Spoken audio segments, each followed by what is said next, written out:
Hello dear students, मैं आज 6 class की जो बुक है हनीसकल की पोइम नंबर 3 दी क्वेरल के साथ हूँ। तो इस दी क्वेरल को पढ़ने से पूर्व अपन इसकी पहले वर्ड मीनिंग समझेंगे, इसके बाद इस पोइम को पढ़ेंगे और फिर ये पोइम यानी ये कविता कहना क्या चाहती है वो देखेंगे। आइए वर्ड मीनिंग्स। क्वेरल झगड़ा या लड़ाई, कॉमन आम या सामान्य, ऑल्दो यद्यपि अथवा हालांकि, समटाइम्स कभी कभी, लास्ट बना रहना यानी चलते रहना, एंड समाप्त, अबाउट के बारे में, लैड परिणाम या ले जाना, समहाउ किसी प्रकार, स्लाइट छोटा या हल्का, स्ट्रॉन्ग बड़ा या मजबूत, हेटेड नफरत, सडनली अचानक, अलोंग साथ, थम्प्ड थपथपाया, बैक पीठ। आइए इस पोइम को अपन समझते हैं। और पोइम ये इस प्रकार की पोइम है जो हमारे आम जीवन में, ऐसा हमारे परिवार में हमारे साथ भी घटती है, होती है, यह हमारे अड़ोस पड़ोस में होती है। तो अपन इस पोइम को समझेंगे। It is common for brothers and sisters to quarrel. भाई और बहनों का झगड़ना एक आम बात है, भाई बहनों में झगड़ा होना एक सामान्य बात है। Although sometimes they may not even be able to say why they quarrel.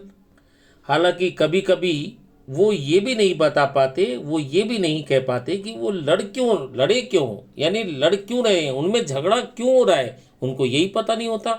ऐसा होता होगा आपके साथ भी। But how long do such quarrel last. परंतु ऐसे झगड़े कितनी देर तक बने रहते हैं, कितनी देर तक चलते रहते हैं।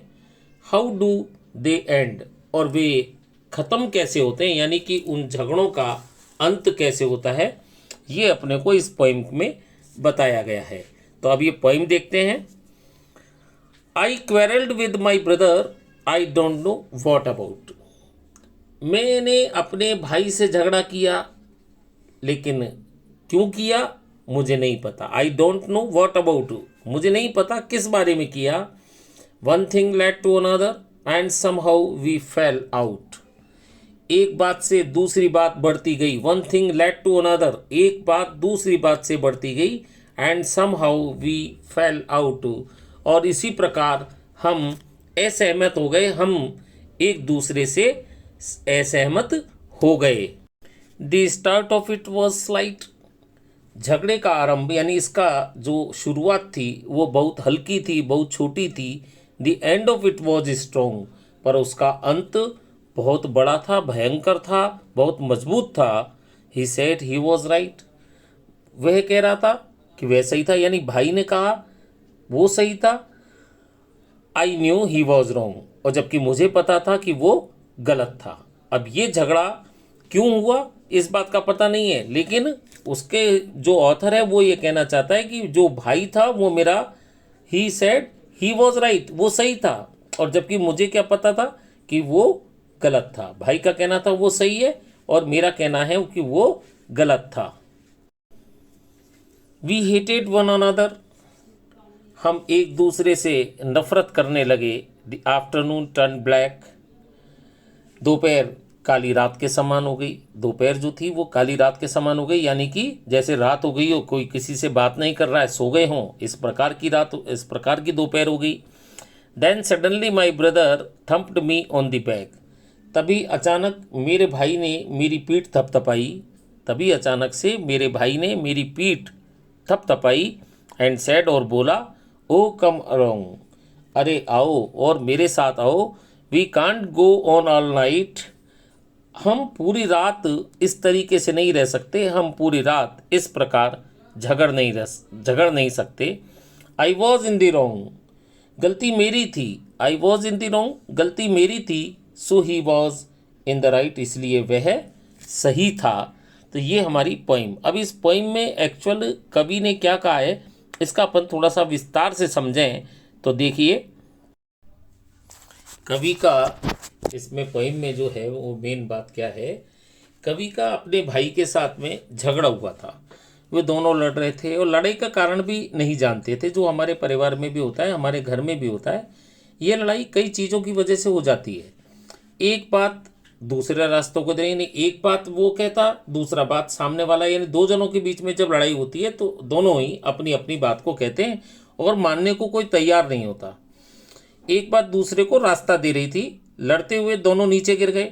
शुरुआत में लड़ाई तो बहुत मामूली थी, हल्की थी, यानी छोटी सी बात पे थी, लेकिन बात बहुत बड़ी हो गई और गंभीर हो गई। लेकिन धीरे धीरे ये बहुत जब गंभीर मुद्दा बन गया तो उनका भाई ने कहा कि वो सही है, जबकि जो इसका कथाकार है, जो यानी इसका राइटर है, वो खुद के सही की पक्ष पर सही पर बात कह रहा था, यानी कि वो ये कह रहा था कि मैं सही हूँ, जबकि भाई कह रहा था कि मैं सही हूँ। तो यदि हम इस जो पोइम के सारांश को देखें तो इस पोइम में है कि जो पॉइंट है, जो कथाकार है, उसका अपने भाई के साथ झगड़ा हो गया था। वो दोनों लड़ रहे थे और लड़ाई का कारण भी वो नहीं जानते थे। ये लड़ाई कई चीज़ों की वजह से हो रही थी और जो दोनों के बीच में एक जने की बात वो दूसरे को बढ़ावा देती और दूसरे की बात पहले को बढ़ावा देती। लड़ते लड़ते दोनों नीचे गिर गए। शुरुआत में लड़ाई बहुत मामूली सी छोटी सी बात पर थी, हल्की सी थी, लेकिन गंभीर नहीं थी। लेकिन धीरे धीरे ये गंभीर हो गई, तीव्र हो गई और गंभीर मुद्दा बन गई।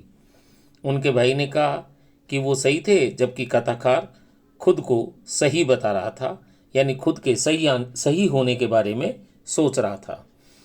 दोपहर में लड़ाई और गंभीर हो गई, यानी कि दोपहर ऐसी हो गई जिस प्रकार से रात जो सभी सो जाते हैं तो एक दूसरे से बात नहीं करते, इस तरह की स्थिति हो गई। और अंततः हुआ ये कि दोनों एक दूसरे से नफरत करने लगे, यानी कि उन्होंने एक दूसरे को देखना भी बंद कर दिया। बात करने की तो बात बहुत दूर हो गई और दोनों ने एक दूसरे को नापसंद करना शुरू कर दिया।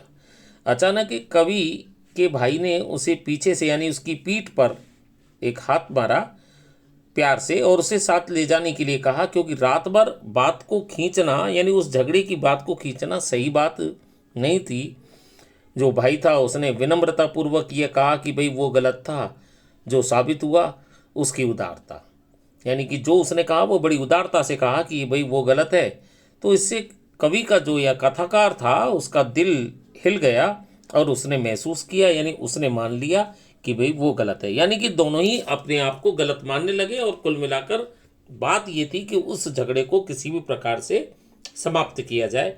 तो ये था इस कविता का सार, दी क्वेरल। जो झगड़ा है ये कविता है, इसको हम घर पर इसको वर्ड मीनिंग याद करेंगे और इस कविता को दोबारा से पढ़ेंगे और समझेंगे।